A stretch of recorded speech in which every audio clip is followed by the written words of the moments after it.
পশ্চিমবঙ্গ বিধানসভা নির্বাচনের খবর জানতে চাই সহকর্মী সুকান্ত চট্টোপাধ্যায়ের কাছ থেকে। ভোট গণনার সবশেষ যে আপডেট তিনি সেই খবরটি জানাবেন। সুকান্ত, এখন পর্যন্ত কে কোন আসনে এগিয়ে আছে সবশেষ জানাবেন, এবং কখন নাগাদ পূর্ণাঙ্গ যে ফলাফল সেটি পাওয়া যেতে পারে, এবং সে সাথে কোনো অনিয়ম আপনার চোখে পড়েছে কিনা?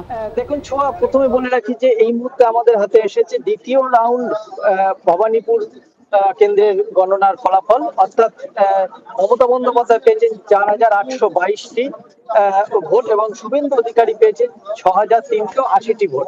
অর্থাৎ শুভেন্দু অধিকারীর থেকে মমতা বন্দ্যোপাধ্যায় 1,558টি ভোটে পিছিয়ে রয়েছে।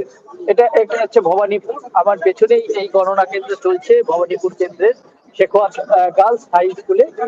এর পাশাপাশি খড়গপুর গ্রামীণে তপন ভূঁইয়া বিজেপি প্রার্থী, তিনি কিন্তু 2,559 ভোটে এগিয়ে রয়েছেন। ঘাটালে বিজেপি প্রার্থী 3,676 ভোটে এগিয়ে আছেন। পশ্চিম মেদিনীপুরে বিধানসভা পশ্চিম মেদিনীপুর জেলার 235 নম্বর কেশপুর বিধানসভায় দ্বিতীয় রাউন্ড শেষে তৃণমূল কংগ্রেস প্রার্থী শিউলি সাহা 1,081 ভোটে এগিয়ে আছেন। এছাড়াও পশ্চিম মেদিনীপুরের কেশপুর বিধানসভায় 1,081 ভোটে এগিয়ে রয়েছেন শিবসার নাকাশিপাড়ায় 600 ভোটে এগিয়ে রয়েছেন তৃণমূল প্রার্থী কল্লোল খাঁ। দ্বিতীয় রাউন্ডের শেষে মন্টু পাখিরা তিনি এগিয়ে রয়েছেন 1,004 ভোটে।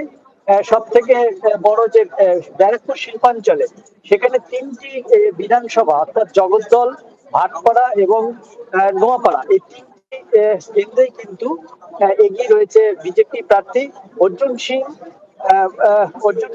পবন সিং এরা। এছাড়া মালদা মুর্শিদাবাদ এবং উত্তরবঙ্গে ব্যাপক ফল লাভ করছে, অর্থাৎ বিজয়ের পথে এগিয়ে রয়েছে কিন্তু বিজেপি প্রার্থীরা। এখনো পর্যন্ত রাজ্যে 104টি আসনে বিজেপি প্রার্থী এগিয়ে, আর 91টি আসনে কিন্তু তৃণমূল কংগ্রেস এগিয়ে। সর্বশেষ পরিস্থিতি কিন্তু এতটাই পেয়েছে। এবং নিরাপত্তার কথা যেটা বললেন, সেটা সর্বত্র কিন্তু নিরাপত্তার ব্যবস্থা জোরদার করা হয়েছে। এখনো পর্যন্ত শান্তিপূর্ণভাবে ভোট গণনা চলছে।